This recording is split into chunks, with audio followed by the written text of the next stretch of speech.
ఐరోపాను వణికిస్తున్న record స్థాయి heat wave France రాజధాని Paris నగరంలో ఆందోళనలను రేకెత్తిస్తోంది.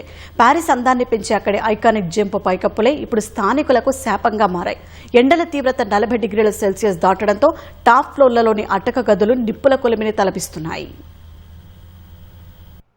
పారిస్ ఆ పేరు వినగానే మనసు ఏదో తెలియని లోకంలోకి విహరిస్తుంది. నగర అందాలను రెట్టింపు చేసే అక్కడి చారిత్రాత్మక జింక్ పైకప్పులు అట్టే గుర్తొస్తాయి. అయితే ఆ జింక్ పైకప్పులే అక్కడి ప్రజలకు ఇప్పుడు శాపంగా మారాయి. ఆ పైకప్పులు ఎండ వేడిని విపరీతంగా పీల్చుకుని లోపలికి వ్యాపింపజేస్తున్నాయి. దీంతో ఈ భవనాల పై అంతస్తుల్లో నివసించే వేలాది మంది ప్రజలు ఇంట్లో ఉండలేకపోతున్నారు. ఊపిరాడక తీవ్ర అవస్థలు పడుతున్నారు. సరైన గాలి వెలుతురు లేకపోవడం, ఇరుకైన గదులతో పాటు కూలింగ్ సౌకర్యాలు సరిగ్గా లేక ఇప్పుడు ఈ ఇళ్లు వేడిని బంధించే గదులుగా మారిపోయాయి. గతంలో 2003లో ఐరోపాను అతలాకుతలం చేసిన భీకర వడగాల్పుల వల్ల ఫ్రాన్స్లో వేలాది మంది మరణించారు.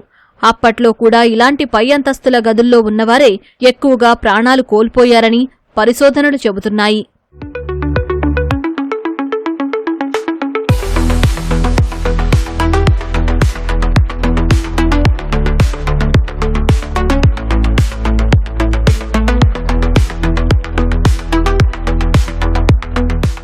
ప్రస్తుతం పారిస్ ఐరోపాలోనే హీట్ వేవ్ మరణాలకు అత్యంత ప్రమాదకర నగరంగా మారుతోందని నిపుణులు హెచ్చరిస్తున్నారు.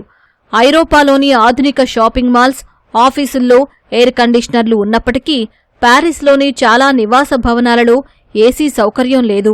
ప్రజలు కేవలం ఫ్యాన్లు, చన్నీటి స్నానాలు, ఓఆర్ఎస్ వంటి ద్రవ పదార్థాలపైనే ఆధారపడుతున్నారు. పగటి ఉష్ణోగ్రతలను, ఉక్కపోతతో కూడిన రాత్రులను భారంగా వెళ్లదీస్తున్నారు. వాతావరణ మార్పుల దృష్ట్యా చారిత్రాత్మక భవనాల రూపాన్ని దెబ్బతీయకుండా వాటికి అవసరమైన ఇన్సులేషన్, వెంటిలేషన్ వంటి సౌకర్యాలను కల్పించాల్సిన అత్యవసర పరిస్థితి ఏర్పడిందని అర్బన్ ప్లానర్లు అభిప్రాయపడుతున్నారు.